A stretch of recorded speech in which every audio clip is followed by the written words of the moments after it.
Hey guys, welcome back to the Independent Investor Channel. My name is Ryan, coming to you from New York City, New York.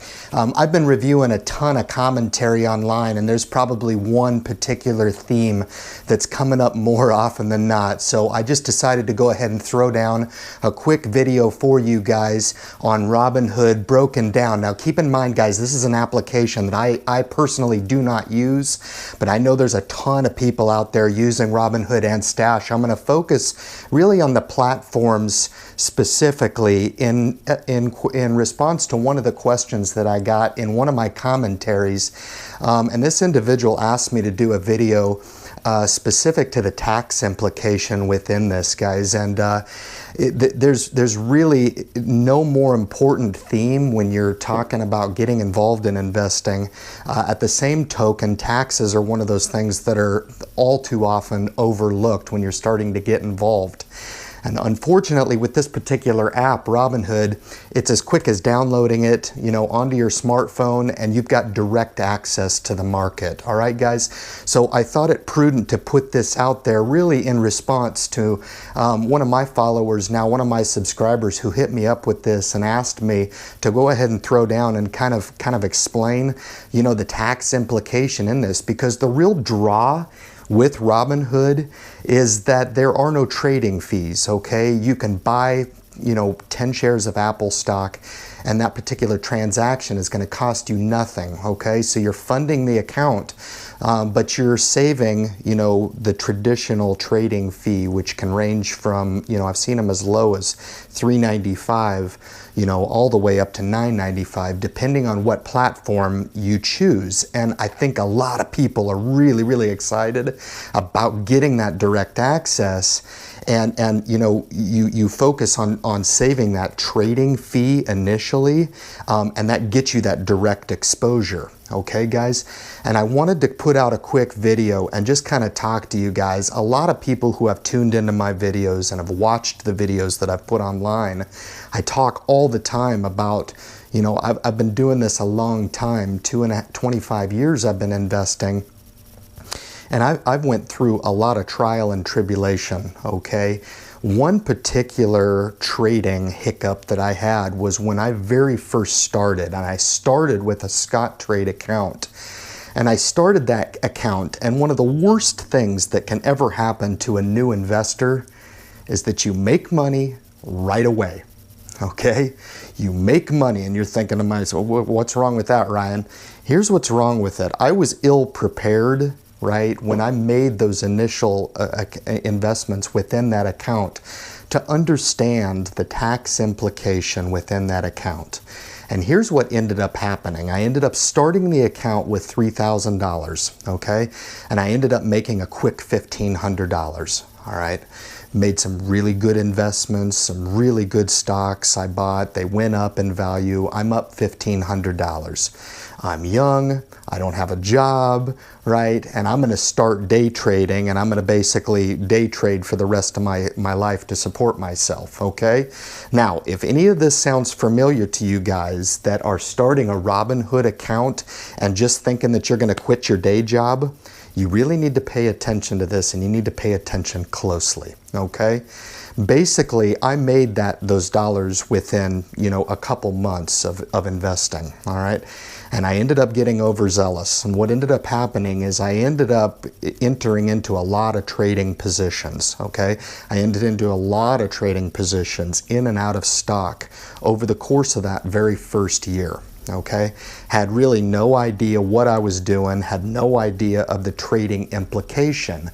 And my fear is that a lot of people are approaching the market in the same way, because the level of accessibility is so convenient. It's so convenient to start the Robinhood account and rush into the market and buy those stocks right away and really not understand the tax implication, okay?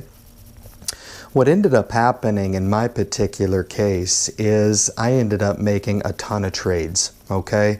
Really had no idea what I was doing, really didn't have any earned income for that particular year. what ends up happening within Robinhood, whether or not you make 10 trades when you first start, or my fear is that a lot of you guys are doing what I did and you're making 50, 100 different trades, okay? Let me break down what actually occurs with those trades within that Robinhood account, all right? When you purchase an asset, let's say you purchase that asset for $50. You own that asset within that account, okay? Fair enough.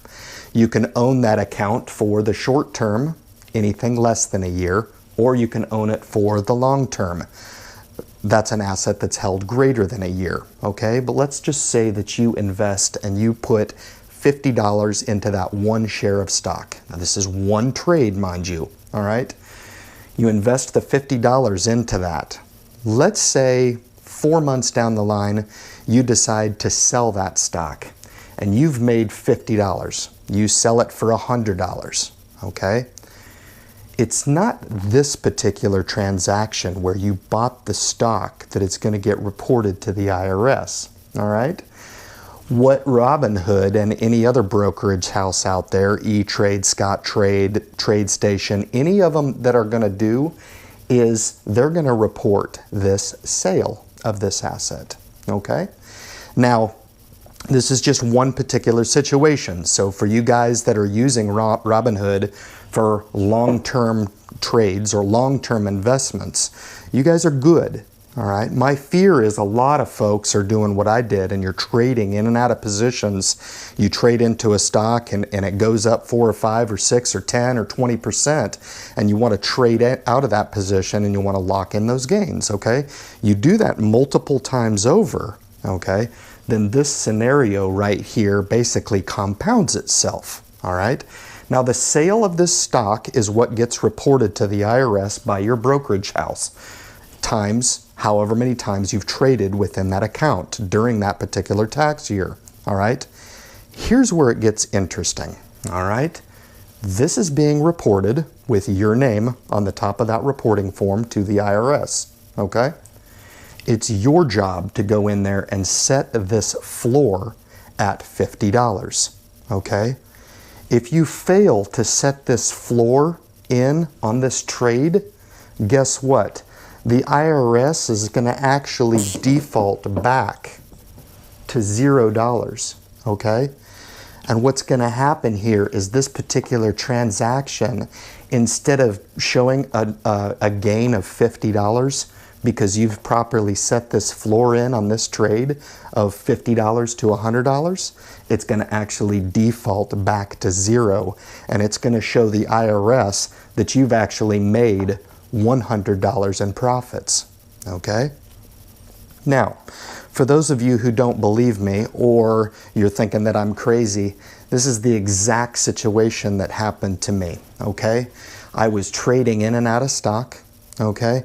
I was putting anywhere along this spectrum into the stock, and at the end of the year, when it came time to reporting time, my report went to the IRS, and I failed to set this particular floor in on that trade. Irregardless of whether or not you lose money or you gain money, the IRS basically treats this as a 0 to whatever you traded the stock at, all right? So in this particular scenario, if you bought for 50 and sold for 100, you would have made $50. Let's say that you sold it here for a $25 loss. If you don't properly go in there and tell them that you bought the stock at $50 and you actually sold it at $25, guess what, guys? It's going to show up as a profit from $0 to $25. Because again, the IRS has no interest whether or not you're buying a stock. They don't care. That asset will sit there until you hit the sell button, and when you hit that sell button, the sell button is what actually creates this taxable situation for you guys, all right? So reading through a ton of my dialogue, a lot of folks are asking me, hey, you know, I've watched your video on the order of investing. What do I do now? Here's what you guys end up needing to do, all right? A lot of people are asking me whether or not they need to liquidate their Robinhood account. You don't need to do that. All you really need to do is put it on ice for a while. Just put it on the shelf. Hold it for a while, all right? Unfortunately, I talk about people rushing into the market and being excited. Well, what you've done basically is you've capped your freedom within that account, all right? Because now you really have two choices. When you purchase an asset, either you can sell that within a year, okay, or you can hold on to it long term. In my particular eyes, it's actually restricting your freedom of movement within that account, because the only prudent thing to do really now that you've saved the trading transaction is to hold the stock long term to save on the taxes, okay? And I advocate all the time for the self-managed Roth IRA, guys, because you can cap your profits when you get it. What if a position that you put on a stock actually ends up going up 30% within the first 3 months? In the Robinhood account, by nature of this taxable restriction that you don't have the ability to take those profits off the table. Now that $6.95 trading fee that you saved initially really doesn't seem like that big of a deal when you're looking to cap $200 or $300 or $500 worth of profit because the stock has done what you've wanted it to do and it's gone up in value, right, guys?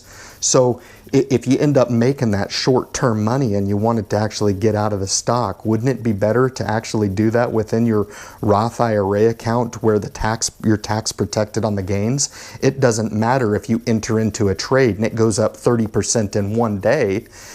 If you wanted to cap those profits, you could. You have that type of freedom and flexibility within the self-managed Roth IRA account, where Robinhood, you don't have that type of freedom, guys. If you're starting with a Robinhood account, the only prudent move, and I've heard Nate OBrien talk about this, is that he uses Robinhood in the way that it should be used, and that is to put long-term passive assets in that account and just hold them for the long term. You guys should be buying these good quality stocks and holding on to them for multiple years.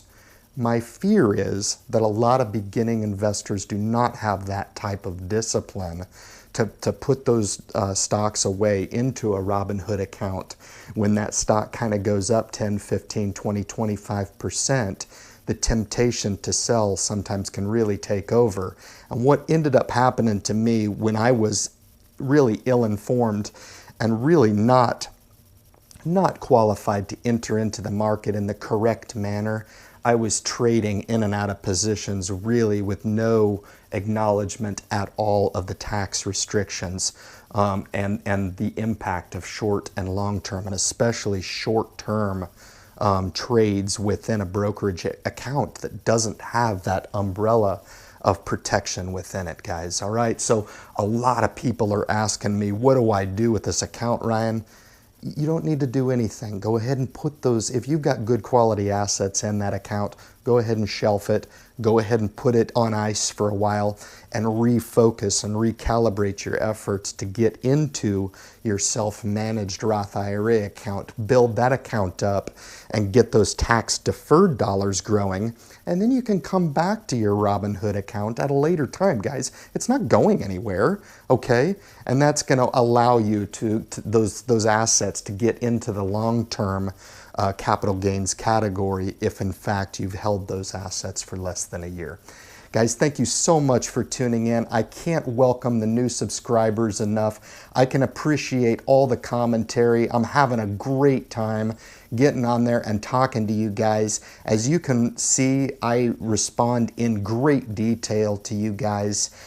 For you guys that are giving me, your sincere commentary and really asking what my thoughts are for your guys' particular portfolios, man, I can't praise you enough.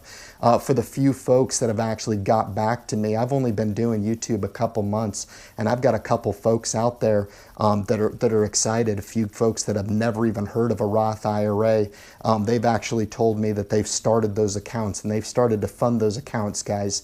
So congratulations to you guys. Welcome to all the new subscribers to the channel. If you're new to the channel, please do not hesitate to hit the subscribe button on the bottom of the page here.